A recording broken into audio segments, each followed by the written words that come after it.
ABD Başkanı Donald Trump, geçtiğimiz hafta tarihin en büyük yapay zeka altyapı projesini duyurdu. Stargate adı verilen proje 500 milyar dolar bütçeye sahip. OpenAI, Oracle ve SoftBank bu projenin ana ortakları. Trump, projeye tam destek vereceğini, acil durum kararnameleriyle üretimi kolaylaştıracağını bildirdi.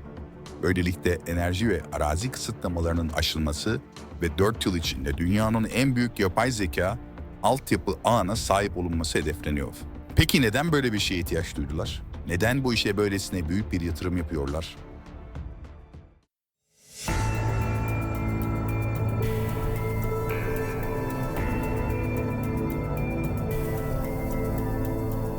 Arkadaşlar, eskiden tüm dünyaya çatır çatır silah satıyorlardı.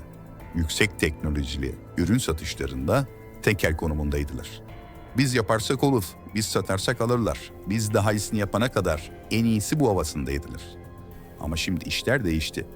Çin, Japonya, Güney Kore, Tayvan, hatta Türkiye gibi ülkeler de artık için içinde.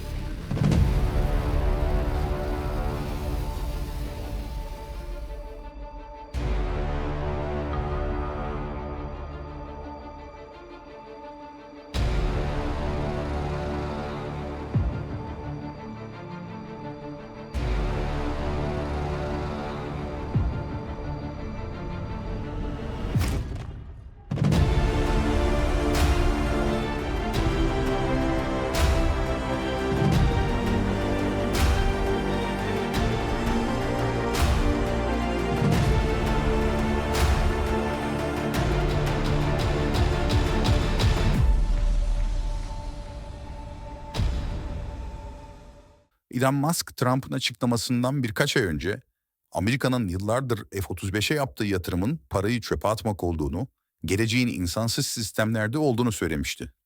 Kısacası Amerika'nın yüksek teknoloji gerektiren alanlarda liderliğini sürdürebilmesi için yapay zekayı dijital bir sanayi haline getirmeleri gerektiğini anlamış görünüyorlar. Şimdi gelelim Stargate projesine. Stargate projesi nedir ve neyi hedefliyor? Öncelikle şunu söylemek lazım, bu yeni bir proje değil. Trump'ın projesi hiç değil. Bu program OpenAI ve Microsoft işbirliğiyle 2024 yılında başladı.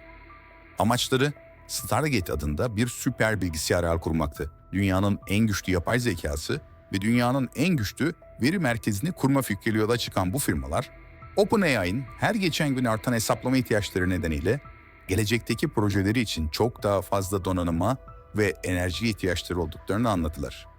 Bu da hepsini Stargate projesinde bir araya getirmiş oldu. OpenAI'nin artan hesaplama ihtiyacı, yapay zeka modellerinin büyüklüğünün ve karmaşıklığının hızla artmasıyla doğrudan bağlantılı. Şöyle açıklayalım.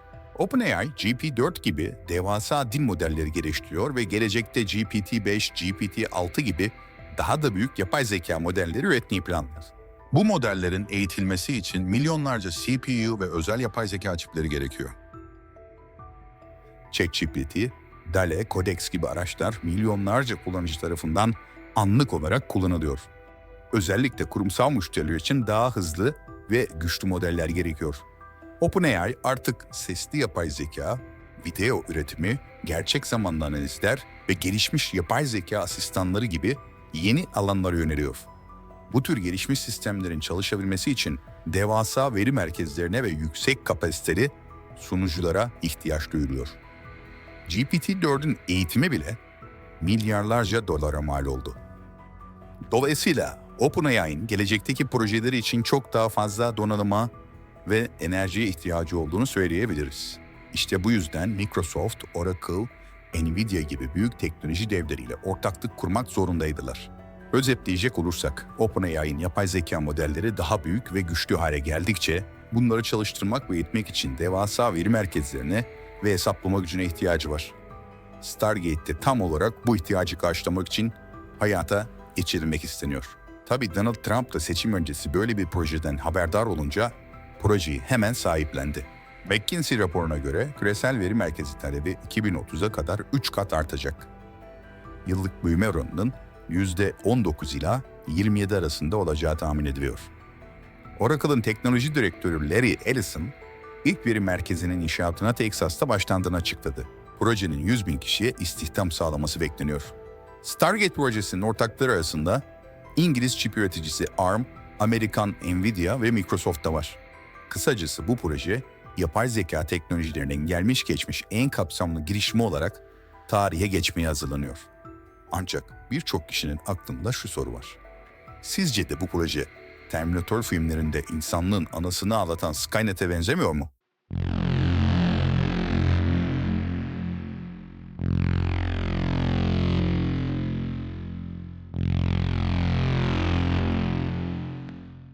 Terminator serisinde Skynet, insanlık tarafından geliştirilen ve sonunda kendi iradesine kavuşan bir yapay zeka sistemiydi. Stargate projesi de benzer bir vizyonu taşıyor. Devasa veri merkezleri, ileri seviyede yapay zeka algoritmaları ve şeffaf olmayan bir güç yapısı. Stargate projesine bağlı olarak geliştirilen kuantum bilişim teknolojileri, bilimsel başarılar kadar tehlikeli ihtimalleri de beraberinde getiriyor. Skynet'in temel problemi neydi? Kontrolsüz güç. Stargate bünyesinde OpenAI, Oracle, SoftBank gibi devleri barındırıyor ve bu yapının şu anda bir kontrol merkezi olması bekleniyor. Ancak tıpkı Skynet'te olduğu gibi insanın kontrolü dışına çıkan bir sistemin yaratılıp yaratılmayacağı bir soru işareti. Stargate projesinin hedefleri bizlere anlatıldığı kadar şirin gözükse de şu soruyu sormak önemli. Bu kadar büyük bir yapının sorumluluğu kime ait olacak? Gelecekte aynı Terminator filmlerindeki gibi yapay zekanın kendi varlığını koruma refleksi geliştirip geliştirmeyeceği tam olarak bilinmiyor. OpenAI CEO'su bu tür eleştirilere karşı projenin tamamen insanlığın yararına olduğunu söylese de projenin doğurabileceği yan etkilerden kimse emin değil. Skynet hikayesi insanoğlunun bilimin kontrolsüz gücüyle neler yapabileceğini gösteren bir uyarıydı. Stargate projesi de etik sorunları beraberinde getiriyor. Yapay zeka insanların karar alma mekanizmalarını tamamen ele geçirebilir mi? Projenin işlettiği büyük veri merkezleri dünyanın enerji kaynaklarını nasıl etkileyecek? Kontrolsüz bir yapay zekanın ortaya çıkma riski ortadan kaldırılabilir mi? Tesla ve SpaceX CEO'su Elon Musk, Stargate projesine karşı çıkarak bunun finansal bir aldatmaca olduğunu söyledi. Ancak onun asıl eleştirisi yapay zeka teknolojilerinin kontrolsüz büyüyüp bir noktada geri dönülemez bir zarar yaratması üzerineydi. Musk projeyi eleştirirken şu ifadeyi kullanmıştı. Yapay zeka bir dahinin lek çömleğinden çıkmasına benzer. Bir kere çıktı mı artık onu durduramazsınız. Stargate projesi bilimsel anlamda insanlığın en büyük hayallerinden birini gerçekleştirebilir. Ancak bu projenin bir Skynet yaratma ihtimali hayranlık kadar endişe de uyandırıyor. Yapay zeka kontrolsüz bırakıldığında insanlığın geleceğini tehdit edebilir mi? Yoksa bu proje insanların en karanlık korkularını aşması için bir fırsat mı? Cevaplarını bulmak zaman alacak ama Stargate projesi şu an bile geleceğe yönelik büyük sorular sormamızı sağlıyor. Bu soruların yanıtları belki de insanlığın kaderini belirleyecek. İzlediğiniz için teşekkür ederiz. Videoyu beğendiyseniz beğen butonuna tıklamayı ve kanalımıza abone olmayı unutmayın. Özgür zihinler olarak birlikte büyüyüp sizin desteğinizle daha güçlü bir topluluk olmak istiyoruz. Size en uygun paketi seçerek katıl üyesi olma ayrıcalıklarından yararlanabilir, daha kaliteli içerikler üretmemiz için bize de büyük bir güç vermiş olursunuz. Bir sonraki videoda görüşmek üzere. Kendinize iyi bakın ve tabii ki özgür zihinlerle kalın.